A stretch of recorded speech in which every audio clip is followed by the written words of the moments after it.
नमस्कार साथियों, मैं सुनील कुशवाहा स्वागत करता हूं आज फिर एक नए वीडियो में। जैसा कि आप सभी जानते हैं कि आज आपकी डेट 11 अक्टूबर हो चुकी है और आपका पेपर 12 अक्टूबर से लेकर 16 अक्टूबर के बीच होने वाला है। तो ये वीडियो आपके लिए बेहद इंपोर्टेंट होने वाला है, क्योंकि आज के इस वीडियो में हम वो 100 क्वेश्चन कवर करेंगे ट्रिपल सी के, जो आपके ट्रिपल सी परीक्षा के लिए ठीक इसी प्रकार के आपके एग्जाम में 12 से लेकर 16 तक आपके एग्जाम में पूछे जाने वाले हैं। तो आपको इस वीडियो को बिना स्किप किए हुए अंत तक देखना है। आज के इस वीडियो में हम पूरी पेपर से संबंधित सभी जानकारी को कवर करेंगे कि आपके एग्जाम में कितने क्वेश्चन आते हैं, कितना टाइम मिलता है। मिस पेपर से संबंधित आपकी इस वीडियो में सारी जानकारी मिलने वाली है और साथ साथ आपको इसका पीडीएफ भी मिल जाएगा। और साथ ही साथ मैंने वीडियो के डिस्क्रिप्शन बॉक्स में मैथन क्लास की लिंक दे रखी है, तो आप मैथन क्लास भी देख सकते हैं, जिसमें मैंने प्रत्येक चैप्टर जो इंपोर्टेंट क्वेश्चन बन सकते हैं सारे इंपोर्टेंट क्वेश्चनों को कराया है। तो यदि आपके पास समय है तो आप एक बार मैथन क्लास को जरूर देख लीजिए। वो मैथन आपके लिए कहाँ पे इंपोर्टेंट होगी आप यहाँ पर स्क्रीन पर देख सकते हैं। मैथन क्लास आपको कैसे मिलेगी, आपको वीडियो सेक्शन में जाना है, पॉपुलर पर क्लिक करना है और जैसे आप पॉपुलर पर क्लिक करेंगे तो उसमें 90,000 प्लस स्टूडेंटों का भरोसा है। और उसके नीचे आप कमेंट देखेंगे तो उसमें भर भर कमेंट है कि सर मैं 1 से 2 क्लास में पास हो गए। तो आपके सामने बिल्कुल कम समय बचा हुआ, तो आप एक बार वो मैथन देख सकते हैं। उसमें आपके सारे इंपोर्टेंट सारे चैप्टर और सारे क्वेश्चन उसमें कवर हो जाएंगे। तो इस वीडियो को अभी तक आपने लाइक नहीं किया तो वीडियो को लाइक कर दीजिए और चैनल को सब्सक्राइब करके अपने उन दोस्तों में जरूर शेयर कर दीजिए जिनका भी ट्रिपल सी एग्जाम होने वाला है। एक बार इस वीडियो को ज्यादा से ज्यादा शेयर कर दें। चलिए शुरू करते हैं क्वेश्चन नंबर 1 से। क्वेश्चन नंबर 1 में क्या पूछा गया और वीडियो के अंत तक जरूर जुड़े रहें। क्वेश्चन नंबर 1 पूछा गया है सीपीयू। पहला क्वेश्चन हमारा सीपीयू से है और पूछा गया है सीपीयू का मुख्य भाग कौन कौन सा होता है। तो सबसे पहले हम जानेंगे कि सीपीयू का फुल फॉर्म क्या होता है। तो सीपीयू का फुल फॉर्म होता है सेंट्रल प्रोसेसिंग यूनिट। तो सीपीयू होता है, इसके 3 मुख्य भाग होते हैं। कौन कौन से होते हैं? पहला होता है एएलयू। एएलयू का फुल फॉर्म होता है अर्थमेटिक लॉजिक यूनिट। दूसरा होता है आपका सीयू। सीयू का फुल फॉर्म होता है कंट्रोल यूनिट। और तीसरा होता है एमयू। एमयू का फुल फॉर्म होता है मेमोरी यूनिट। तो पूछा गया है कि सीपीयू के मुख्य भाग कौन कौन से होते हैं। तो जो सीपीयू के मुख्य भाग होते हैं वो होते हैं आपके दी हुई ऑप्शन के अनुसार, यहाँ पर आपका ऑप्शन लगेगा एएलयू और सीयू, लेकिन आपका एक तीसरा भी होता है जो होता है एमयू। एमयू का फुल फॉर्म होता है मेमोरी यूनिट। तो याद रखेंगे सीपीयू के मुख्य 3 घटक होते हैं एएलयू, सीयू और एमयू। तो यहाँ पर आपका ऑप्शन नंबर ए सही आंसर होगा। सीपीयू की फुल फॉर्म होती है सेंट्रल प्रोसेसिंग यूनिट। सीपीयू की फुल फॉर्म होती है central processing unit. Next question है, पूछा गया है फेसबुक। आपसे 1 से 2 क्वेश्चन इसमें जरूर पूछाते हैं कि आखिर फेसबुक का आविष्कार कब हुआ था, किसके द्वारा किया गया था। Instagram, WhatsApp, Facebook, LinkedIn. तो यहाँ पर आपको वो सारे क्वेश्चन मिलने वाले हैं। तो पूछा गया है कि फेसबुक के संस्थापक कौन है। जो फेसबुक आप चलाते हैं, सबसे पहले आप कमेंट में बताएंगे कि फेसबुक के लिए न्यूनतम आयु कितनी होती है। यदि आप फेसबुक पर अपना अकाउंट बनाना चाहते हैं, फेसबुक आईडी बनाना चाहते हैं, तो आपको कम से कम कितनी आयु वहां पर सिलेक्ट करनी होगी। तो आप कहेंगे 13 वर्ष। फेसबुक पर यदि फेसबुक पर आप अपना अकाउंट बनाना चाहते हैं, फेसबुक अकाउंट बनाना चाहते हैं, तो कम से कम आपकी आयु 13 वर्ष होनी चाहिए। यदि आप 13 वर्ष से कम सिलेक्ट करते हैं तो वहां पर आपका फेसबुक अकाउंट नहीं बनेगा। जैसे कि वर्तमान 2025 चल रहा है और आप सिलेक्ट करते हैं आपने 2020 सिलेक्ट किया, तो वहां पर आपका अकाउंट नहीं बनेगा। वहां से आपका फिर आपसे ये कहेगा कि आप अपने मम्मी पापा की या कोई आपसे इस प्रकार अथॉरिटी मांगेगा मम्मी पापा की। लेकिन यदि आप 13 साल से ज़्यादा डाल देते हैं, मतलब जितनी उम्र आपकी है, तो मतलब कहने का है कि न्यूनतम उम्र कितनी है फेसबुक पर अकाउंट बनाने के लिए, वो है आपके 13 वर्ष। फेसबुक के संस्थापक कौन है? तो फेसबुक के संस्थापक है आपके मार्क जुकरबर्ग। फेसबुक की स्थापना किसके द्वारा की गई थी? तो फेसबुक की स्थापना मार्क जुकरबर्ग द्वारा 2004 में, याद रखिएगा, फेसबुक की स्थापना सन 2004 में मार्क जुकरबर्ग द्वारा की गई थी। नेक्स्ट क्वेश्चन, आप इंस्टाग्राम इतना चलाते हैं तो आपको पता होना चाहिए कि आखिर इंस्टाग्राम की स्थापना कब हुई थी। जो इंस्टाग्राम है कब से हमारे भारत में आया, मतलब इसका प्रयोग कब से हुआ, इसकी स्थापना कब हुई। तो इंस्टाग्राम की स्थापना ये 2010 में हुई। आप देखेंगे 2010 में इसकी स्थापना हुई और 2025 में आप देखेंगे कि हर व्यक्ति के मोबाइल में आपको इंस्टाग्राम अकाउंट जरूर मिलेगा। आप कह सकते हैं लगभग 90% लोगों के मोबाइल में इंस्टाग्राम अकाउंट मिलेगा, क्योंकि इंस्टाग्राम वर्तमान में बहुत ज़्यादा प्रचलित और आपका सोशल मीडिया नेटवर्किंग बन गया है। सभी लोग इंस्टाग्राम का यूज करते हैं। आखिर इसका आविष्कार किसके द्वारा किया गया था? दूसरे क्वेश्चन में पूछा गया कि इंस्टाग्राम जैसे हमारा 2010 में आया, आखिर इसका आविष्कार किसके द्वारा किया गया था। तो इंस्टाग्राम का आविष्कार किया गया था केविन सिस्टम और माइकल क्राइगर के द्वारा इसका आविष्कार किया गया था। Next question number 5, Twitter. Twitter का वर्तमान में नाम क्या है? तो आप कहें जो ट्विटर है, ट्विटर का वर्तमान में नाम एक्स हो गया है। ट्विटर का वर्तमान में नाम क्या हो गया है? तो ट्विटर का वर्तमान में नाम एक्स है। आखिर जो ट्विटर है इसकी स्थापना कब हुई थी? तो ट्विटर की स्थापना हुई थी सन 2006 में। ट्विटर की स्थापना कब हुई थी? तो ट्विटर की स्थापना हुई थी सन 2006 में। और इसके संस्थापक कौन थे? तो ट्विटर के संस्थापक थे वो थे आपके जैक डॉर्सी। ट्विटर की स्थापना कब हुई? तो आप कहेंगे 2006 में। संस्थापक कौन थे? तो जैक डॉर्सी इसके संस्थापक थे। लेकिन वर्तमान में कहा जाए जो ट्विटर है, आखिर इसका वर्तमान में नाम क्या है? तो वर्तमान में नाम इसका एक्स है। किसके द्वारा इसको खरीद लिया गया? तो एलन मस्क के द्वारा एक्स को ट्विटर को खरीद लिया गया और उसका वर्तमान में नाम एक्स है। नेक्स्ट क्वेश्चन है पूछा गया यूट्यूब। आप यह वीडियो यूट्यूब पर देख रहे हैं, लेकिन आपको पता होना चाहिए कि यूट्यूब आखिर कब लॉन्च हुआ। तो यूट्यूब हमारा लॉन्च हुआ था, ये हुआ था सन 2005 में। यूट्यूब कब लॉन्च हुआ? तो यूट्यूब आपका लॉन्च हुआ था सन 2005 में। मतलब कहने का है कि यूट्यूब को आए हुए सिर्फ अभी 20 साल हुए हैं और यह इतना पॉपुलर हो चुका है कि प्रत्येक व्यक्ति, जैसे इंस्टाग्राम तो आपको नहीं कम मिल सकता है किसी मोबाइल, लेकिन यूट्यूब तो सभी के मोबाइल मिलेगा। और यही आपका एक वीडियो स्ट्रीमिंग ऐप है। आप इसमें अपना वीडियो सोशल मीडिया बहुत ही अच्छे से, मतलब कह सकते हैं अपना वीडियो आप जैसे देख पा रहे हो, मतलब आपको यहाँ पर बहुत ही अच्छा कंटेंट मिलता है। तो आप यूट्यूब के बारे में वह सबको जानते हैं, तो आपको इसके बारे में ज़्यादा बताने की जरूरत नहीं, क्योंकि आप इसको बहुत ही अच्छे चलाते हैं। तो इसके बारे में इतना पता होना चाहिए कि आखिर यूट्यूब की स्थापना कब हुई? तो 2005 में। और इसके संस्थापक कौन है? तो यूट्यूब के संस्थापक हैं स्टीव चैन, चार्ल्स हार्ड। आपको 3 नाम दिए हुए हैं, 3 में से यदि आपको कोई भी मिल जाए यूट्यूब के संस्थापक के रूप में, तो सबसे ज्यादा आपका माना जाता है स्टीव चैन, चार्ल्स हार्डे और जावेद करीम। मतलब कहने का है यदि आपको कोई एक भी नाम दे सकता है, जैसे इसमें 3 नाम है, कोई एक भी दे सकता है, तो आपको याद रखने तीनों नाम को। यूट्यूब की स्थापना 2005 में किसके द्वारा? तो Steve Chen, Charles Hardy, Jawed Karim के द्वारा की गई थी। Next question WhatsApp. जैसे आपका व्हाट्सअप है, आखिर व्हाट्सअप की स्थापना कब हुई थी? तो व्हाट्सअप की स्थापना हुई थी सन 2009 में। व्हाट्सअप की स्थापना कब हुई? तो व्हाट्सअप की स्थापना हुई थी सन 2009 ईस्वी में। और इसके संस्थापक कौन है? तो व्हाट्सअप के संस्थापक हैं आपके ब्रायन एक्टन और जॉन कॉम। व्हाट्सएप के संस्थापक कौन है? तो वो है आपके ब्रायन एक्टन और जॉन कॉम। और इसकी स्थापना कब हुई थी? तो इसकी स्थापना हुई थी सन 2009 ईस्वी में। ये क्वेश्चन आपको, जी मैं आपको संस्थापक पढ़ा रहा हूँ और आपको डेट बता रहा हूँ, इसमें से आपको एक क्वेश्चन जरूर देखने को मिलेगा आपके एग्जाम में, क्योंकि हमेशा से पूछे गए हैं। कभी आपसे व्हाट्सएप का पूछेगा, कभी फेसबुक का पूछेगा, कभी लिंक्डइन का। इनमें से क्वेश्चन आपसे पूछता रहता है, तो इनको जरूर एक बार याद कर लीजिएगा। लिंक्डइन की स्थापना कब हुई? जो लिंक्डइन, इसमें आप क्या करते हैं, अपना ऑनलाइन बिजनेस ढूंढते हैं। जॉब ढूंढने के लिए किसका प्रयोग करते हैं? तो हम ऑनलाइन जॉब ढूंढने के लिए हम लिंक्डइन का प्रयोग करते हैं। तो यह आपका एक व्यवसायिक सोशल मीडिया नेटवर्क है, सोशल मीडिया प्लेटफॉर्म है। आखिर इसकी स्थापना कब हुई थी लिंक्डइन की? तो लिंक्डइन की जो स्थापना है वो सन 2003 में हुई थी। लिंक्डइन की स्थापना सन 2003 में हुई। और इसके संस्थापक कौन है? तो लिंक्डइन के जो संस्थापक हैं वो हैं आपके रीड हॉफमैन।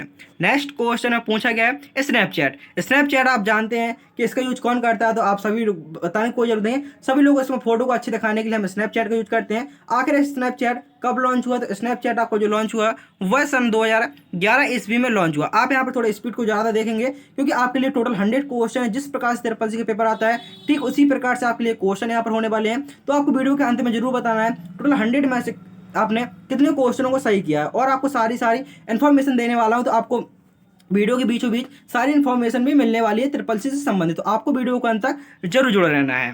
पूछा गया है स्नैपचैट के संस्थापक कौन है? तो स्नैपचैट की स्थापना 2011 में हुई थी। इसके संस्थापक कौन है? तो इसके संस्थापक आपके एवेन स्पीगल, बॉबी मर्फी, ये इनके संस्थापक हैं।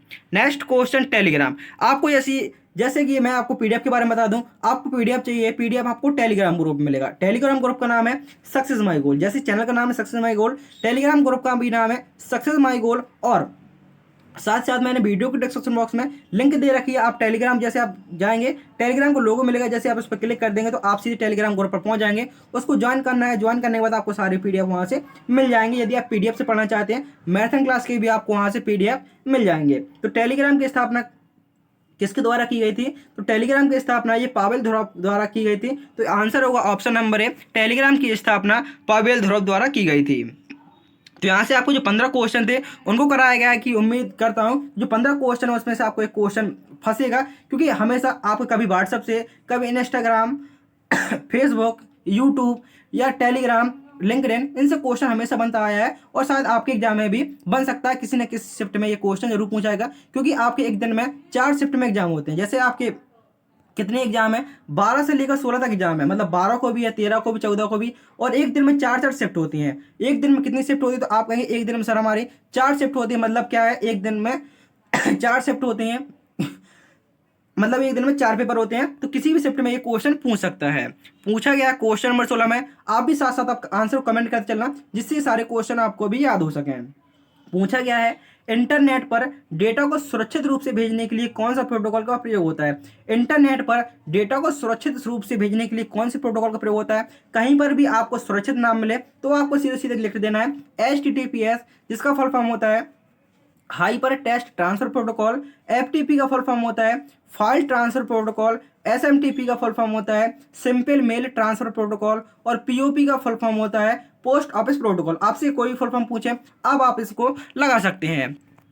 Next question, question number 17। Question number 17 में पूछा गया है प्रथम इलेक्ट्रॉनिक कंप्यूटर कौन सा था। जो पहला इलेक्ट्रॉनिक कंप्यूटर था आखिर वो कौन सा था। जो पहला इलेक्ट्रॉनिक कंप्यूटर था वो था आपका ENIAC। पहला इलेक्ट्रॉनिक कंप्यूटर कौन सा था, तो पहला इलेक्ट्रॉनिक कंप्यूटर था वो था आपका ENIAC। जो पहला व्यावसायिक कंप्यूटर था वो कौन सा था, जो पहला व्यावसायिक कंप्यूटर था वो था आपका यूनिवैक। नेक्स्ट क्वेश्चन में पूछा गया है CSC। आपसे पूछ सकता है कि जो CSC होता है आखिर इसकी फुल फॉर्म क्या होती है। तो CSC की फुल फॉर्म होती है कॉमन सर्विस सेंटर। इस मिशन के अंतर्गत स्थापित किए गए थे। जो CSC है आखिर इसको किस मिशन के अंतर्गत स्थापित किया गया था। जो CSC है इसको हमारा नेशनल E-गवर्नेंस प्लान के अंतर्गत स्थापित किया गया था। यहाँ पर आपका ऑप्शन नंबर B सही आंसर होगा। CSC का फुल फॉर्म जरूर याद रखें क्योंकि आप एग्जाम पूछ सकता है कि CSC का फुल फॉर्म क्या होता है। तो CSC का फुल फॉर्म होता है कॉमन सर्विस सेंटर। अगले क्वेश्चन में पूछा गया है लिब्रे ऑफिस राइटर में मेल मर्ज का मुख्य उद्देश्य क्या है। जो लिब्रे ऑफिस राइटर होता है यहाँ से आपको जो क्वेश्चन बन सकते हैं, यहाँ पर हम पूरा लिब्रे ऑफिस राइटर कवर करेंगे। पूछा गया कि लिब्रे ऑफिस राइटर, चलो सबसे पहले हम लिब्रे ऑफिस राइटर का जो एक्सटेंशन नेम होता है वो क्या होता है। तो आप कहेंगे जो एक्सटेंशन नेम होता है वो .odt होता है। लिब्रे ऑफिस राइटर का जो एक्सटेंशन नेम होता है वो .odt होता है। दूसरा क्वेश्चन ये पूछ सकता है कि लिब्रे ऑफिस का मिनिमम जूम कितना होता है। मिनिमम जूम होता है, ध्यान से सुनेंगे, मिनिमम जूम होता है 20% और अधिकतम जूम होता है 600%। डिफॉल्ट जूम होता है वो होता है आपका 100%। तो ये क्वेश्चन आपका जो हुआ है, दूसरा क्वेश्चन आपका जो हुआ कि जूम कितना होता है। मिनिमम होता है 20%, डिफॉल्ट होता है 100% और अधिक से अधिक आप पेज को कितना जूम कर सकते हैं, तो आप वो कर सकते हैं 600% तक। और इसके बाद आपको जो अगला क्वेश्चन बनता है पेज का ओरिएंटेशन।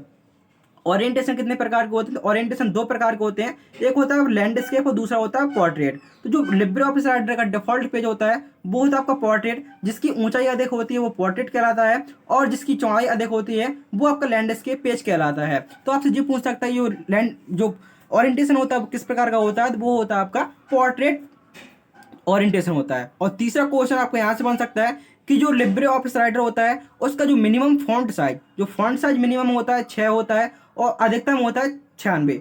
मिनिमम फॉन्ट साइज 6 होता है और अधिकतम होता है 96। और डिफॉल्ट कितना होता है फॉन्ट साइज, तो डिफॉल्ट होता है 12। डिफॉल्ट फॉन्ट साइज कितना होता है, जैसे आप लिब्रे ऑफिस राइटर खोलेंगे तो डिफॉल्ट फॉन्ट साइज कितना मिलेगा, वो मिलेगा आपको 12।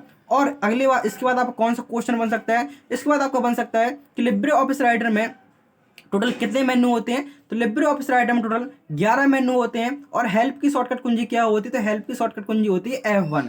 तो ये क्वेश्चन जो मैंने लिब्रे ऑफिस से बताए हैं, यदि आपको लिब्रे ऑफिस क्वेश्चन बनता है तो इन्हीं में से आपका एक ना क्वेश्चन जरूर बन जाएगा। नेक्स्ट क्वेश्चन है पूछा गया, तो इसी में पूछा गया था कि मेल मर्ज का प्रयोग किसके लिए होता है लिब्रे ऑफिस राइटर में। जो बेसिक क्वेश्चन थे वो मैंने बता दिए हैं। पूछा गया कि मेल मर्ज का प्रयोग किसके लिए होता है, तो मेल मर्ज का प्रयोग होता है एक ही डॉक्यूमेंट को कई लोगों तक भेजने के लिए। एक ही डॉक्यूमेंट को कई रिसिपिएंट के लिए पर्सनलाइज करना, मतलब कहने का मतलब है एक ही लेटर को कई लोगों तक भेजने के लिए किसका प्रयोग होता है, मेल मर्ज का प्रयोग होता है। तो यहाँ पर आपका ऑप्शन नंबर C सही आंसर होगा। नेक्स्ट क्वेश्चन है पूछा कीजिए, आपका क्वेश्चन AI से है। आर्टिफिशियल इंटेलिजेंस का सबसे बड़ा उद्देश्य क्या है, तो AI का सबसे बड़ा उद्देश्य है ह्यूमन लाइक डिसीजन मेकिंग, मतलब मानव जैसा सोचने की क्षमता। आपका ये आर्टिफिशियल इंटेलिजेंस का ये मुख्य उद्देश्य है। आपसे पूछ सकता है जो कंप्यूटर में टोटल हमारी 5 जनरेशन हुई है, आपको याद रखना है जनरेशन से आपका एक क्वेश्चन जरूर पूछ सकता है। जो कंप्यूटर जनरेशन टोटल कितनी जनरेशन है, 5 जनरेशन है। आपको उसका बेस्ट टाइम पीरियड याद रखना है। जो पहली जनरेशन है उसका टाइम पीरियड क्या है, तो पहली जनरेशन का टाइम पीरियड है वो है आपका 1942 से लेकर 1955 तक। पहला टाइम पीरियड कितना है 1940 से लेकर या 1942, आपको कहीं भी 40 मिलेगा, कहीं 42 मिलेगा, कहीं 45 मिलेगा, लेकिन आपको याद रखना 1940 या 44 से लेकर 55 तक इसमें कौन सी तकनीक का प्रयोग हुआ? तो पहली जो कंप्यूटर की पहली जनरेशन थी उसमें वैक्यूम ट्यूब का प्रयोग हुआ था। दूसरी जनरेशन का टाइम पीरियड था वो था आपका 1955 से लेकर 1964 तक। दूसरे टाइम पीरियड था 1955 से लेकर 1964 तक, जिसमें हमारा ट्रांजिस्टर का प्रयोग हुआ था। जो तीसरी जनरेशन थी उसमें हमारा आईसी चिप का प्रयोग हुआ। जो जनरेशन थी आपकी 1964 से लेकर 1975, याद रखें 1964 से लेकर 1975। और जो चौथी जनरेशन थी उसका टाइम पीरियड कितना था?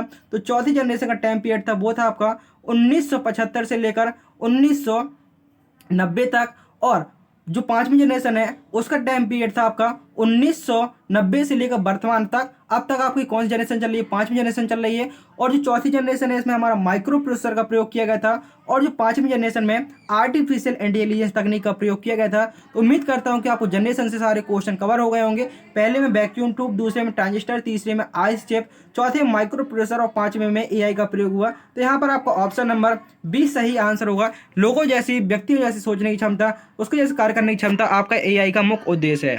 नेक्स्ट क्वेश्चन है पूछा कि ये क्वेश्चन आपका आईपी एड्रेस है।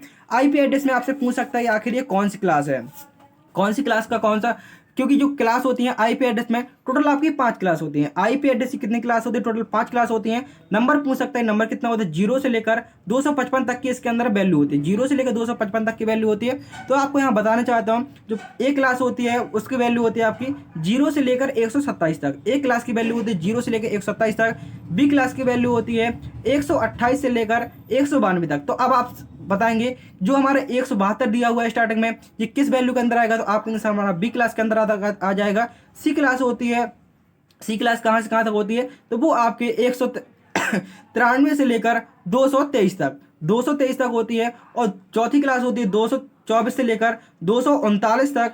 और जो आपकी पांचवी क्लास होती है वो होती है आपकी 240 से लेकर 255 तक। इस प्रकार से टोटल कितनी क्लास होती है? 5 क्लास होती हैं। 172 मिले तो आप कहेंगे ये हमारी क्लास बी के अंतर्गत आ जाएगा। अगले क्वेश्चन में पूछा गया है, लिब्रे ऑफिस इम्प्रेस में स्लाइड शॉर्ट रिव्यू का प्रयोग किसके लिए होता है? जो स्लाइड शॉर्ट रिव्यू होता है आखिर इसका प्रयोग किसके लिए होता है? स्लाइड शॉर्ट रिव्यू का प्रयोग होता है स्लाइड एनिमेशन अप्लाई करने के लिए। किसका प्रयोग करते हैं? स्लाइड शॉर्ट रिव्यू का प्रयोग करते हैं। जो स्टूडेंट शुरू में ही वीडियो छोड़ के चले गए होंगे वो बहुत ही अपना लॉस कर रहे हैं, क्योंकि आप देख पा रहे होंगे आपके लिए बहुत ही अच्छा एक्सप्लेन के साथ साथ आपको एक क्वेश्चन के साथ सारे क्वेश्चन उस टॉपिक कवर कराए जा रहे हैं जो आपके लिए इंपोर्टेंट होंगे। जो स्टूडेंट छोड़ के चले गए होंगे उनका एक हिसाब से कह सकते हैं नुकसान ही कह सकते हैं, क्योंकि इसमें आपको बहुत ही अच्छा कंटेंट मिलने वाला है। और जिस प्रकार से ट्रिपल सी पेपर आता है ठीक उसी प्रकार से आपके लिए यहाँ पर क्वेश्चन आपके लिए रखे गए हैं। नेक्स्ट क्वेश्चन है पूछा गया है, यूपीआई का फुल फॉर्म क्या होता है? तो यूपीआई का सबसे पहले हम फुल फॉर्म जानेंगे और आखिर इसको किस संस्था द्वारा डेवलप किया गया था। तो यूपीआई का फुल फॉर्म ये एग्जामिनर बहुत ज़्यादा बार पूछता है। यूपीआई का फुल फॉर्म होता है यूनिफाइड पेमेंट इंटरफेस। और इसको किस संस्था द्वारा डेवलप किया गया था? तो यूपीआई को हमारा डेवलप किया गया था एनपीसीआई द्वारा। यूपीआई को किसके द्वारा डेवलप किया गया था? तो यूपीआई को एनपीसीआई द्वारा डेवलप किया गया था। एनपीसीआई की फुल फॉर्म क्या होती है?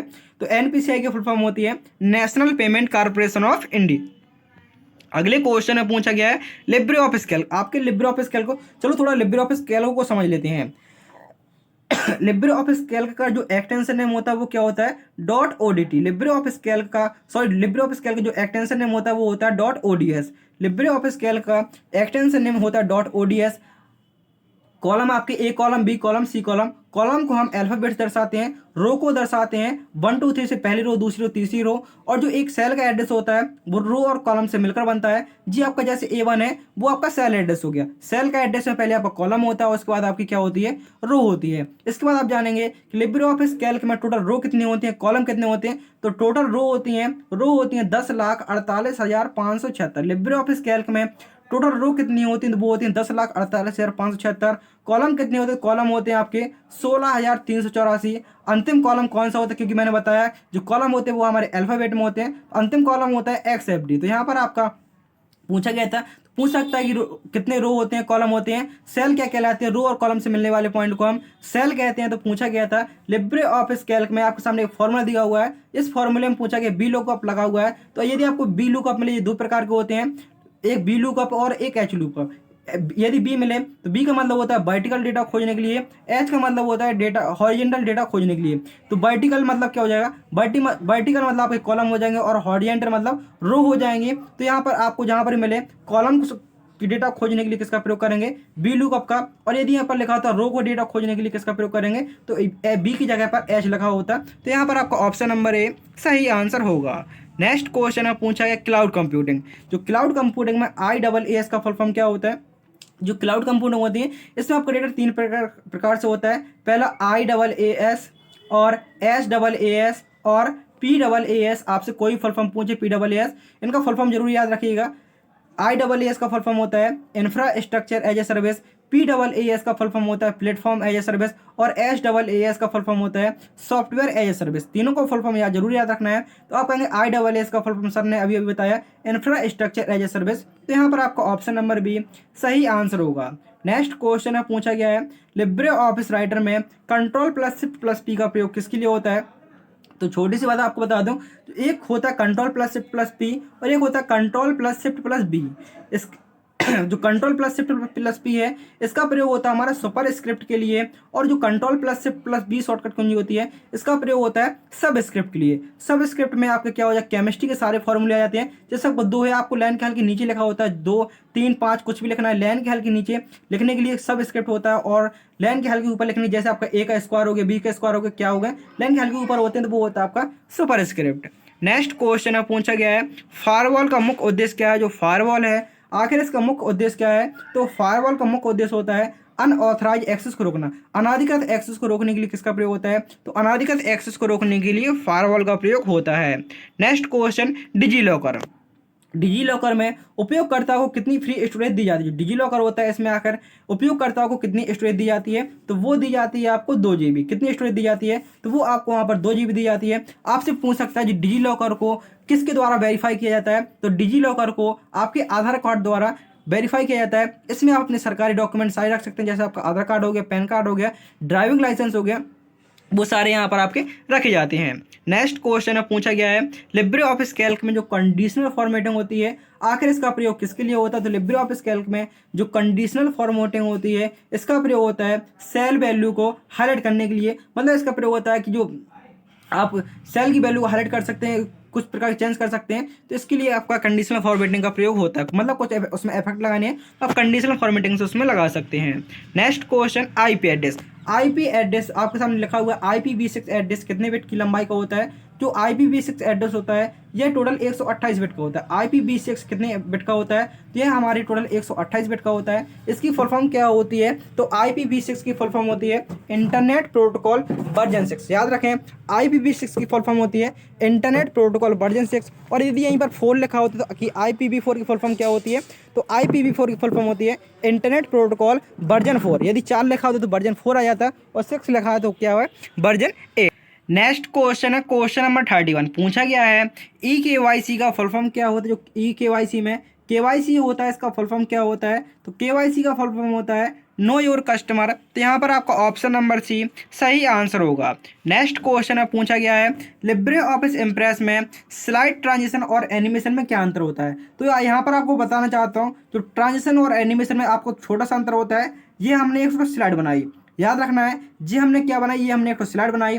जो ट्रांजिशन लगेगा वो लगेगा हमारा स्लाइड के ऊपर, और जो एनिमेशन लगेगा वो लगेगा हमारे स्लाइड के अंदर। इतनी सी बात याद रखनी है, एनिमेशन लगता है स्लाइड के अंदर और ट्रांजिशन लगता है वो लगता है हमारे स्लाइड पे। तो आप यहाँ पर देखेंगे एक ही ऑप्शन लिखा हुआ है ट्रांजिशन स्लाइड पर लागू होता है, और जो एनिमेशन क्या होता है वो ऑब्जेक्ट कहाँ होते हैं, वो स्लाइड के अंदर होते हैं। आपने कुछ भी लिखा फोटो लगाएं तो याद रखना है जो ट्रांजिशन कहाँ लगता है वो हमारा स्लाइड पर लगता है, और जो एनिमेशन होता है वो स्लाइड के अंदर हमारा अप्लाई होता है।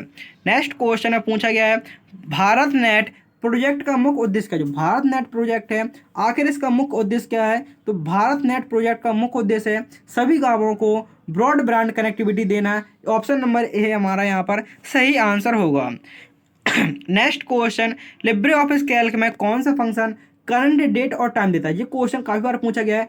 करंट डेट और टाइम कौन सा फंक्शन देता है, तो वो होता है हमारा नाउ फंक्शन। जैसे आप इक्वल के साथ नाउ NOW और कोष्टक को बंद कर देते हैं और इंटर बटन कर देते हैं तो आपके सामने डेट और टाइम एक सेल में दोनों आ जाएंगे, डेट और टाइम दोनों आ जाएंगे। और यदि आप चाहते हैं सिर्फ डेट बस को लेना तो उसके लिए आप TDO फंक्शन यूज कर सकते हैं। सिर्फ आपको करंट डेट बस चाहिए तो उसके लिए आप TDO का यूज करेंगे, और डेट और समय दोनों चाहिए तो उसके लिए आप नाउ फंक्शन का यूज करेंगे। ये क्वेश्चन आपसे पूछ सकता है। लिब्रे ऑफिस कैल्क में कोई भी फॉर्मूला लगाने से पहले आपको कौन से चिन्ह का प्रयोग करना होता है, तो बराबर चिन्ह का प्रयोग करना होता है।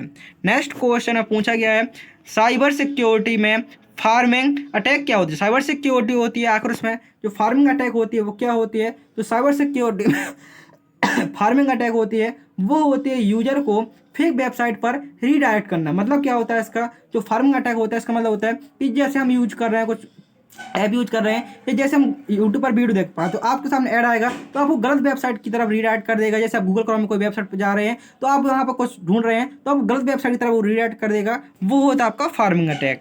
नेक्स्ट क्वेश्चन में पूछा गया है भारत में डिजिटल इंडिया अभियान की शुरुआत कब हुई, तो भारत में जो डिजिटल इंडिया अभियान है इसका प्रारंभ हुआ था सन 2015 में। भारत में डिजिटल इंडिया अभियान का शुरुआत कब हुआ, तो सन 2015 ईस्वी में।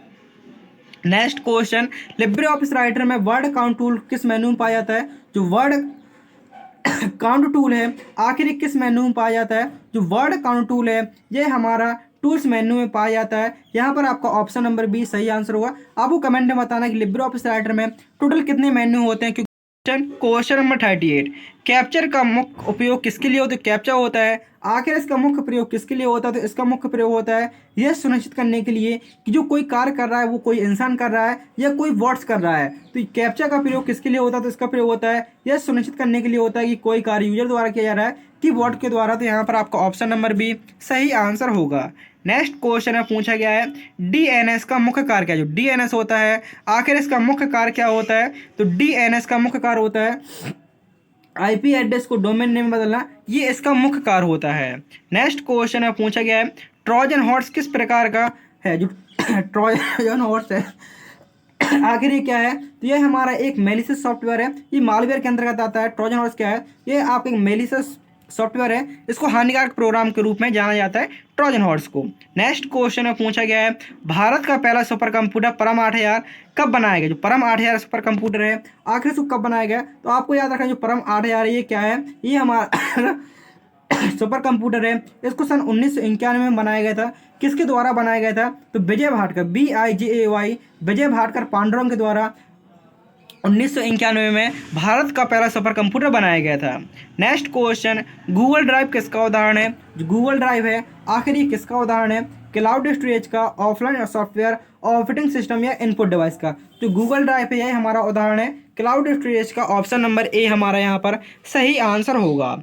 नेक्स्ट क्वेश्चन है पूछा गया OMR। जो OMR होता है आखिर इसका फुल फॉर्म क्या होता है, तो OMR का फुल फॉर्म होता है ऑप्टिकल मार्क रिकग्निशन। आखिर इस तकनीक का प्रयोग कहाँ होता है, तो आप जब आपने जैसे BA कर रहे होंगे, BSc कर रहे होंगे, कोई भी ऐसे आप डिग्री डिप्लोमा कर रहे हैं उसमें आपको जो ऑनलाइन पेपर होता है OMR बेस होता है। तो आप क्या उसमें एक टीचर OMR को चेक करता होगा, तो नहीं वहाँ पर आपकी OMR मशीन का प्रयोग होता है जो आपके सीधे सीट को डालते हैं और सीधे आपको क्या होता है सीधे चेक हो जाता है कि कितने सही है कितने गलत है। तो OMR का फुल फॉर्म होता है ऑप्टिकल मार्क रिकग्निशन। यहाँ पर आपका ऑप्शन नंबर बी सही आंसर होगा। आंसर शीट की रीडिंग करने के लिए हम OMR का प्रयोग करते हैं। नेक्स्ट क्वेश्चन फायरवॉल मुख्यतः किस स्तर पर कार्य करता है। जो फायरवॉल होता है आखिर ये मुख्यतः किस स्तर पर कार्य करता है, तो ये फायरवॉल है ये हमारा नेटवर्क लेयर पर कार्य करता है। आपसे पूछ सकता है जो TCP IP में मॉडल में कितनी लेयर होते हैं। TCP IP मॉडल में टोटल 4 लेयर होती हैं। TCP IP मॉडल में 4 लेयर होती हैं। पहली होती है आपकी internet layer, network layer, transport layer और एप्लीकेशन लेयर। नेक्स्ट क्वेश्चन में पूछा गया है लिब्रे ऑफिस कैल्क में एक वर्कशीट में कितने कॉलम होते हैं। तो मैंने अभी आपको बताया था लिब्रे ऑफिस कैल्क की एक सीट में कितने कॉलम होते हैं। तो जल्दी से सभी स्टूडेंट कमेंट करेंगे क्योंकि ये क्वेश्चन आप बता चुके हैं। और रो भी कमेंट करने की रो कितनी होती हैं। तो लिब्रे ऑफिस कैल्क में टोटल कॉलम होते हैं वो होते हैं आपके 16,384 और रो होती हैं वो होती हैं आपकी 10,48,576। रो को याद रखना है, कॉलम होते हैं 16,384, रो होती हैं 10,48,576। आपको कमेंट में बताना है कि रो और कॉलम से मिलकर क्या बनता है, रो और कॉलम से मिलकर बनने वाले बिंदु को क्या कहते हैं। तो यहाँ पर आपको ऑप्शन नंबर यहाँ पर बी सही आंसर, क्योंकि कॉलम पूछ रहा है। कॉलम होते हैं 16,384 जबकि रो होती हैं 10,48,576। नेक्स्ट क्वेश्चन, क्वेश्चन नंबर 46 पूछा गया है IPv6 एड्रेस की लंबाई कितनी होती है। सॉरी IPv4, क्योंकि अभी आप पढ़ कर आए थे IPv6 की लंबाई कितनी होती है, वो होती है 128, और यहाँ पे लिखा हुआ IPv4 तो उसकी लंबाई होती है 32 बिट। तो यहाँ पर आपका ऑप्शन नंबर ए सही आंसर होगा। नेक्स्ट क्वेश्चन पूछा गया है ब्लॉकचेन तकनीक किस अवधारणा पर आधारित है। ब्लॉकचेन तकनीक है आखिर किस अवधारणा पर आधारित है, तो यह आधारित है हमारा डिस्ट्रीब्यूटिव लेजर पर। तो यहाँ पर आपका ऑप्शन नंबर 20 सही आंसर होगा। जो हमारी ब्लॉकचेन तकनीक है आखिर ये किस तकनीक पर आधारित है, ब्लॉकचेन टेक्नोलॉजी, तो ये हमारे डिस्ट्रीब्यूटिव लेजर पर आधारित है। तो यहाँ पर आपका ऑप्शन नंबर बी सही आंसर होगा। नेक्स्ट क्वेश्चन पूछा गया है लिब्रे ऑफिस राइटर में टेबल ऑफ कंटेंट बनाने के लिए कौन शॉर्टकट कुंजी का प्रयोग करते हैं। यदि आप लिब्रे ऑफिस राइटर में टेबल ऑफ कंटेंट बनाना चाहते हैं तो उसके लिए आपको Alt plus shift plus O का प्रयोग करना होगा। और वहीं पे आपसे पूछ सकता है कि यदि आप लिब्रे ऑफिस राइटर में टेबल को इंसर्ट करना चाहते हैं तो इंसर्ट करने के लिए कौन सी की प्रयोग करते हैं, तो लिब्रे ऑफिस राइटर में टेबल को इंसर्ट करने के लिए Ctrl+F वाला शॉर्टकट कुंजी का प्रयोग करते हैं। अगले क्वेश्चन में पूछा गया है, आपसे पूछ सकता है एग्जाम में लिब्रे ऑफिस राइटर में प्रिंट प्रीव्यू की शॉर्टकट कुंजी क्या होती है, तो प्रिंट प्रीव्यू की शॉर्टकट कुंजी होती है Ctrl+Shift+O। प्रिंट प्रीव्यू की शॉर्टकट कुंजी क्या होती है, तो प्रिंट प्रीव्यू की शॉर्टकट कुंजी होती है वो होती है Ctrl+Shift+O। Next question, computer virus एक प्रकार का बूट सेक्टर को प्रभावित करता है। कंप्यूटर वायरस है एक ऐसा प्रकार है जो बूट सेक्टर को प्रभावित करता है, वो होता है आपका बूट इन्फेक्टर कहलाता है। तो यहाँ पर आपको ऑप्शन नंबर सी सही आंसर होगा। नेक्स्ट क्वेश्चन में पूछा गया है SSL सर्टिफिकेट किसके लिए प्रयोग होता है। जो SSL सर्टिफिकेट है आखिर इसका प्रयोग किसके लिए होता है, तो SSL सर्टिफिकेट का प्रयोग होता है data encryption and network. Data को इनक्रिप्शन करने के लिए किसका प्रयोग होता है, SSL का प्रयोग होता है। SSL की फुल फॉर्म होती है सिक्योर सॉकेट लेयर। तो यहाँ पर आपके 50 क्वेश्चन पूरे होते हैं। उम्मीद करता हूं कि आपने वीडियो को अभी तक लाइक कर दिया होगा, चैनल को भी सब्सक्राइब कर लिया होगा। यदि नहीं किया तो जल्दी सब्सक्राइब कर लीजिए। यहाँ पर आपके 50 क्वेश्चन पूरे होते हैं और आपके टोटल 100 क्वेश्चन होने वाले हैं। 60 क्वेश्चन आपके एग्जाम में ऑब्जेक्ट हुआ। चलो क्वेश्चन पे जैसे क्वेश्चन से याद आ गया, एग्जाम के ऊपर थोड़ी चर्चा कर लेते हैं। सबसे पहले आपके एग्जाम में कितने क्वेश्चन आने हैं, तो आपके एग्जाम में टोटल क्वेश्चन आएंगे 100। क्वेश्चन कितने रहेंगे, टोटल क्वेश्चन आपको वहाँ पर 100 रहने वाले हैं। कितने मिनट का समय मिलेगा, तो वहाँ पर आपको 1.5 घंटे का समय मिलने वाला है। समय कितना मिलेगा, 1.5 घंटे का समय मिलेगा। कोई इसमें नेगेटिव मार्किंग नहीं है, पूरे आपको 100 में से 100 अटेम्प्ट करने हैं। नेगेटिव मार्किंग कोई नहीं है, पूरे 100 में 100 अटेम्प्ट करने हैं। जो पासिंग मार्क होती है वो होती है 50 क्वेश्चन की। यदि आपके 100 क्वेश्चन में से 50 क्वेश्चन सही हो जाते हैं तो आप वहाँ पर ट्रिपल सी पास कराएंगे। ट्रिपल सी में आप पेपर देने जा रहे हैं तो आपको क्या क्या ले जाना है, क्या क्या डॉक्यूमेंट ले जाने हैं तो आपको अपनी एक आईडी ले जानी है। जैसे आईडी में कह सकते हैं, जैसे आपका एक तो एडमिट कार्ड हो गया, दूसरा आपका क्या हो गया, आधार कार्ड हो गया।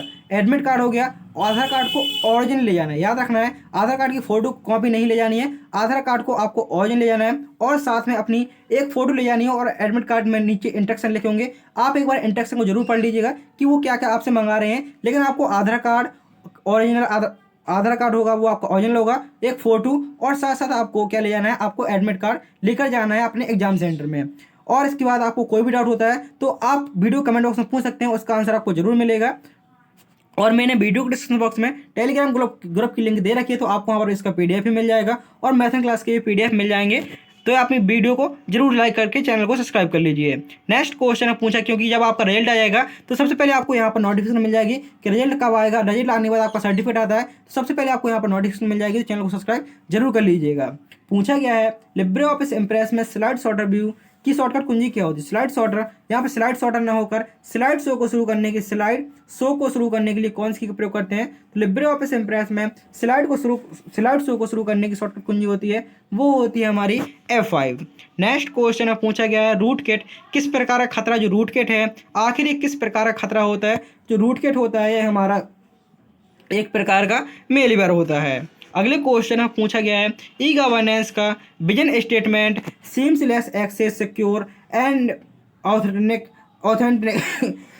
फ्लो ऑफ इंफॉर्मेशन किस नीति के अंतर्गत आता है, तो यह आता है हमारा national e governance plan NEGP के अंतर्गत आता है। आपसे पूछ सकता है NEGP की फुल फॉर्म क्या होती है, तो NEGP की फुल फॉर्म होती है नेशनल ई गवर्नेंस प्लान। तो यहाँ पर आपका ऑप्शन नंबर बी सही आंसर होगा। अगले क्वेश्चन में पूछा गया है लिब्रे ऑफिस कैल्क में ऑटो सम मतलब सम फंक्शन यूज करने के लिए कौन से फॉर्मूले को यूज करते हैं, तो सम फंक्शन को यूज करने के लिए हम Alt के साथ इक्वल बटन का प्रयोग करते हैं। जैसे आप संख्या को योग निकालना चाहते हैं तो उसके लिए किसका प्रयोग करेंगे, Alt के साथ हम इक्वल बटन का प्रयोग करेंगे। तो वहाँ से क्या हो जाए, हमारी जो सेल्स हैं उसमें जो नंबर लिखे होंगे उन सभी का योग आ जाएगा। SQL इंजेक्शन किस प्रकार का खतरा जो एसक्यूएल इंजेक्शन है, आखिर ये किस प्रकार का खतरा है। तो एसक्यूएल का आपसे फुल फॉर्म पूछ सकता है। एसक्यूएल का फुल फॉर्म होता है स्ट्रक्चर्ड क्वेरी लैंग्वेज और ये हमारे डाटाबेस हैकिंग से संबंधित है। नेक्स्ट क्वेश्चन है पूछा गया क्वेश्चन नंबर 56 में, पहला कंप्यूटर बग किसे माना जाता है। पहला कंप्यूटर बग है आखिर वो किसे माना जाता है, तो वो है आपका a moth and Harvard Mark second को माना जाता है। नेक्स्ट क्वेश्चन है पूछा गया है लिब्रे ऑफिस राइटर में कमेंट डालने की शॉर्टकट कुंजी क्या होती है। तो लिब्रे ऑफिस राइटर में कमेंट डालने की शॉर्टकट कुंजी होती है वो होती है कंट्रोल प्लस आल्ट प्लस सी। कंट्रोल के साथ किसका प्रयोग करेंगे, कंट्रोल के साथ आल्ट का प्रयोग करेंगे। कंट्रोल प्लस आल्ट प्लस सी ये हमारी कमेंट डालने की शॉर्टकट कुंजी होती है। तो यहाँ पर आप याद रखें कंट्रोल प्लस आल्ट प्लस सी ये कमेंट डालने की शॉर्टकट कुंजी होती है।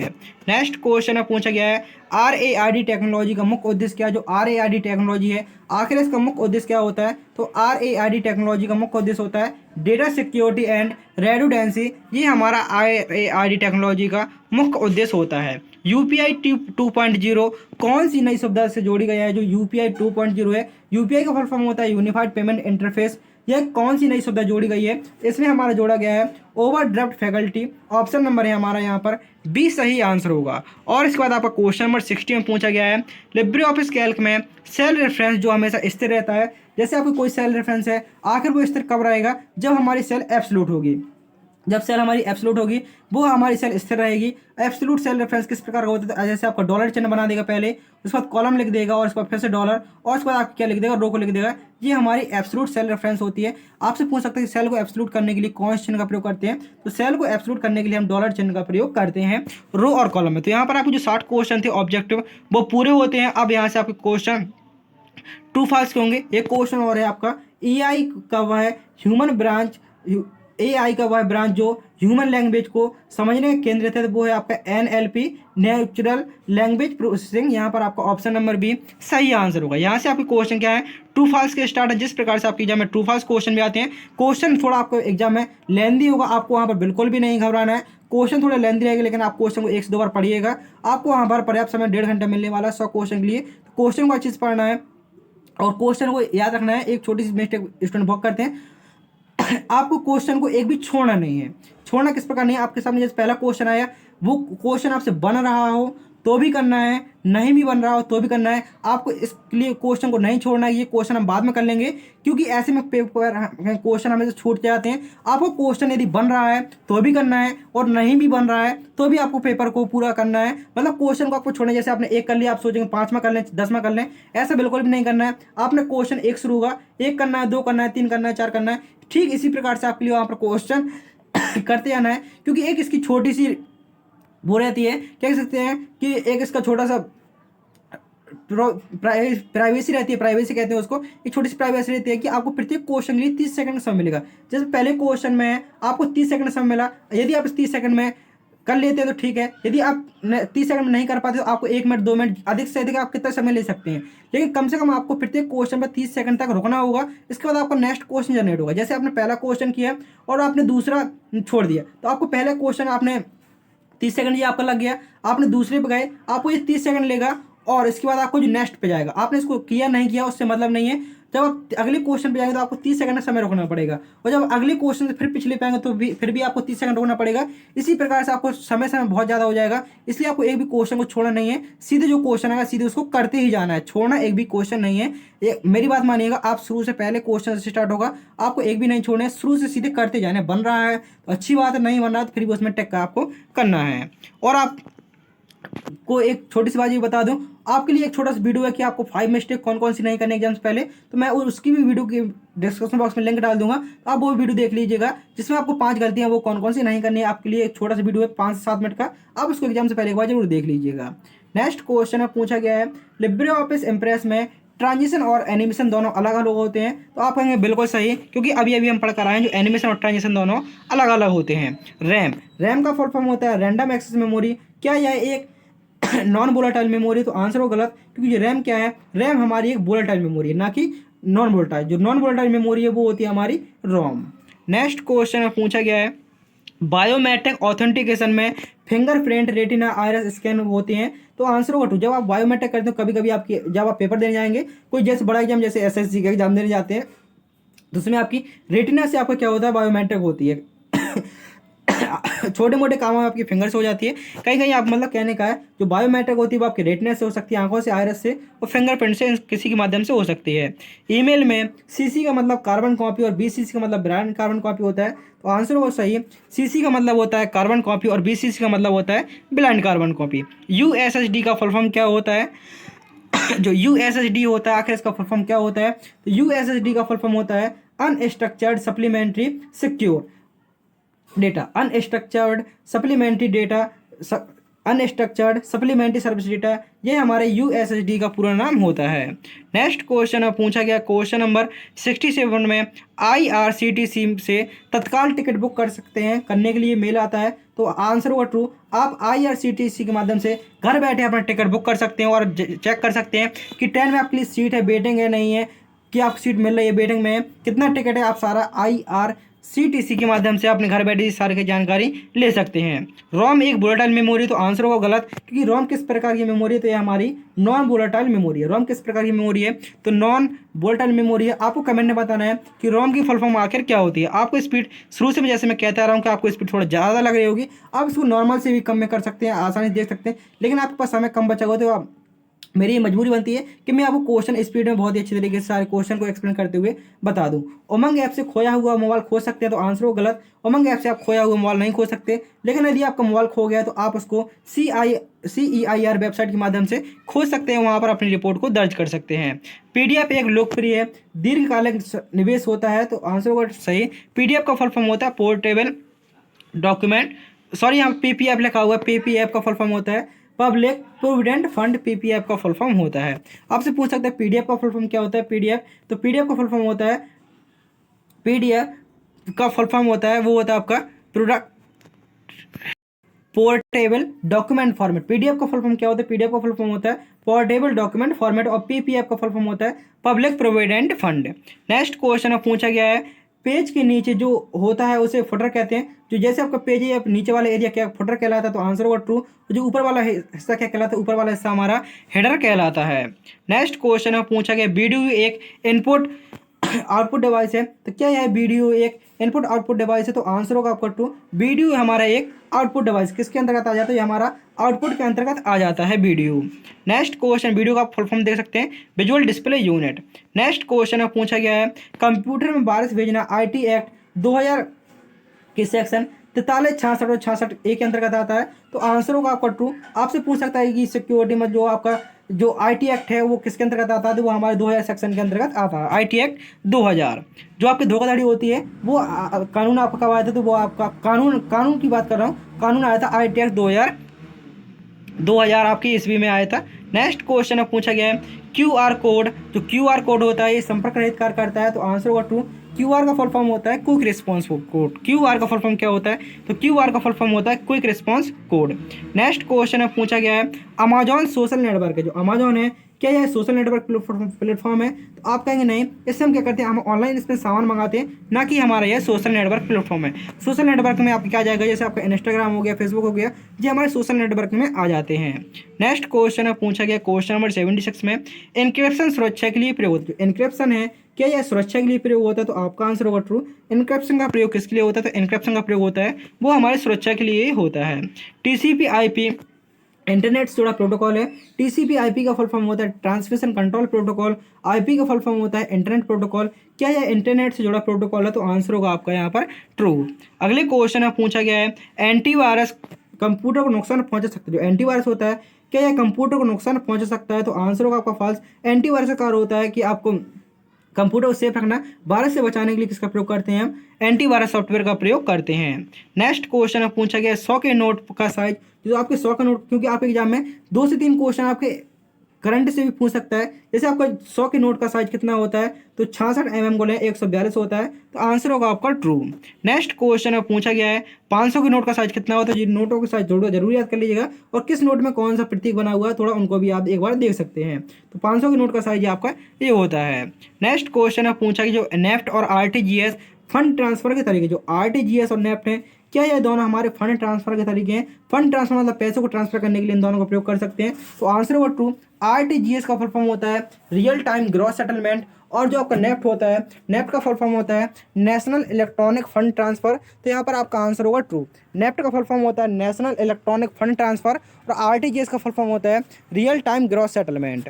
नेक्स्ट क्वेश्चन पूछा गया क्वेश्चन नंबर 82 में, WWW के फाउंडर टिम बर्नर्स-ली हैं। WWW के फाउंडर हैं, क्या वो टिम बर्नर्स-ली हैं? तो आपका आंसर होगा ट्रू। WWW के फाउंडर हैं टिम बर्नर्स-ली। 1989 में ईस्वी में WWW का आविष्कार टिम बर्नर्स-ली द्वारा किया गया था। WWW का फुल फॉर्म होता है world wide web.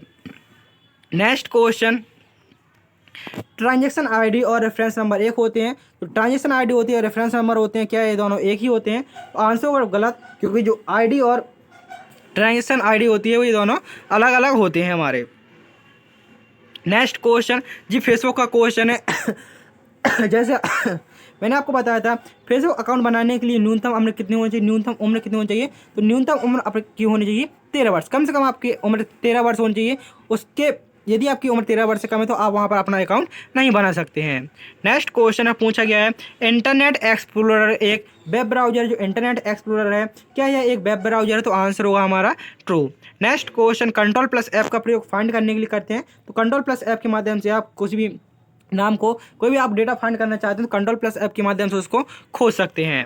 Next question है पूछा गया है कि ईमेल में डोमेन नाम जरूरी, जो ईमेल होता है क्या इसमें डोमेन नेम जरूरी होता है? तो आंसर होगा ट्रू, ईमेल में हमारा डोमेन नेम जरूरी होता है। आप देख सकते हैं एक ईमेल किस प्रकार का हो सकता है, example@gmail.com, ये हमारा ईमेल का सही रूप है। आपसे पूछ सकता है निम्न में से कौन सा ईमेल का सही रूप है? तो ये हमारा ईमेल का सही रूप है और ये हमारा डोमेन नेम है, और एक ईमेल आईडी में सिर्फ हमारा एक ही एड्रेस होता है।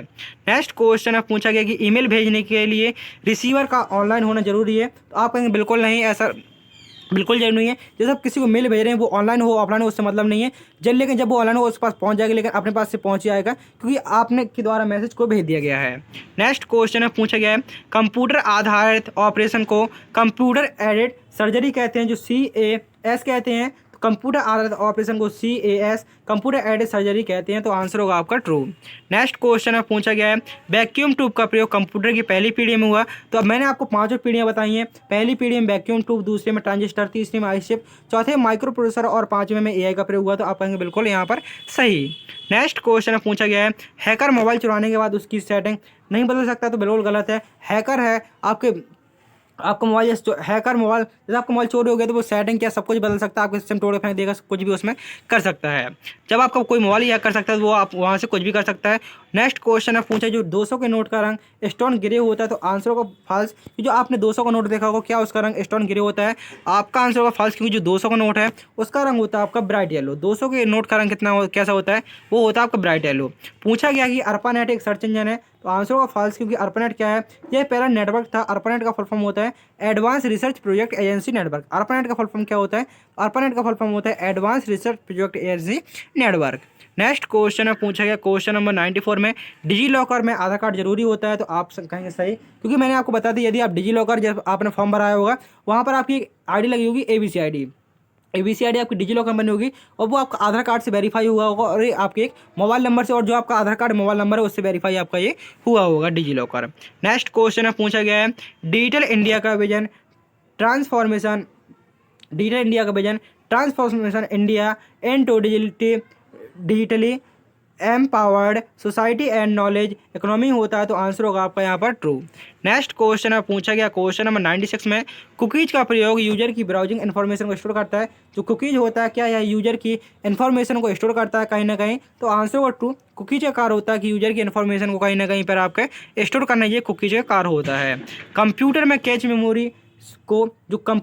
मेमोरी को स्लो मेमोरी कहते हैं? तो आपका फाल्स, क्योंकि जो कंप्यूटर में जो कैश मेमोरी होती है उसको हम फास्ट मेमोरी के नाम से जानते हैं, ना कि slow memory. Next question, IMAP protocol का प्रयोग ईमेल भेजने के लिए होता है? तो आंसर होगा ट्रू। जो IMAP होता है इसका प्रोटोकॉल का प्रयोग होता है, IMAP का फुल फॉर्म होता है इमीडिएट मैसेज मैसेज प्रोटोकॉल, इसका प्रयोग किसके लिए होता है? तो ईमेल फेसिंग के लिए होता है। नेक्स्ट क्वेश्चन है आपका सेकंड लास्ट क्वेश्चन है, जिसमें पूछा गया है लिब्रे ऑफिस कैल्क में कॉनकैटनेट फंक्शन का प्रयोग किसके लिए होता है?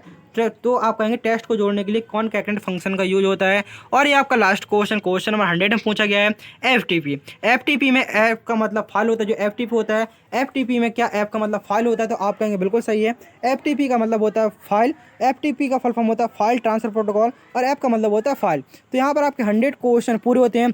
जल्दी से सभी स्टूडेंट कमेंट करेंगे कि टोटल आपने यहाँ पर 100 में से कितना स्कोर प्राप्त किया। यदि आपके यहाँ पर 100 में से 70 क्वेश्चन में सही है तो यकीन मानिए आप ट्रिपल सी एग्जाम बहुत ही अच्छी बेहतर गेट से पास कर सकते हैं। यदि आपने अभी तक वीडियो को लाइक नहीं किया तो वीडियो को लाइक करके चैनल को जरूर सब्सक्राइब कर दीजिए और अपने उन दोस्तों में जरूर शेयर कर दीजिए जिनका भी ट्रिपल सी का एग्जाम होने वाला है, क्योंकि आपका एक लाइक शेयर कमेंट ही हमारा मोटिवेशन होता है। आपको पूरी सुविधा फ्री में दी जा रही है। तो और जब आपका ट्रिपल सी एग्जाम हो जाए तो आपको जरूर बताना है कि आपको इस वीडियो में कितने क्वेश्चन ऐसे तो फंसे हैं, और जो आगे स्टूडेंट को पेपर होने वाला है उन स्टूडेंट के लिए आपकी हेल्प हो सके। तो आपका जब एग्जाम हो जाएगा तो आपको कमेंट बॉक्स में जरूर बताना है कि आपसे किस प्रकार के क्वेश्चन पूछे गए थे और कैसा आपका एग्जाम आया था, क्योंकि जो स्टूडेंट पेपर दे चुके हैं उनके द्वारा बताया गया आपको पढ़ाया जा रहा है। जब आप पेपर दे के आएंगे तो आपके द्वारा जो बताया जाएगा उनको हम वो पढ़ा देंगे। तो आपका पेपर बहुत अच्छा हो। Best of luck. जय हिंद, वंदे मातरम।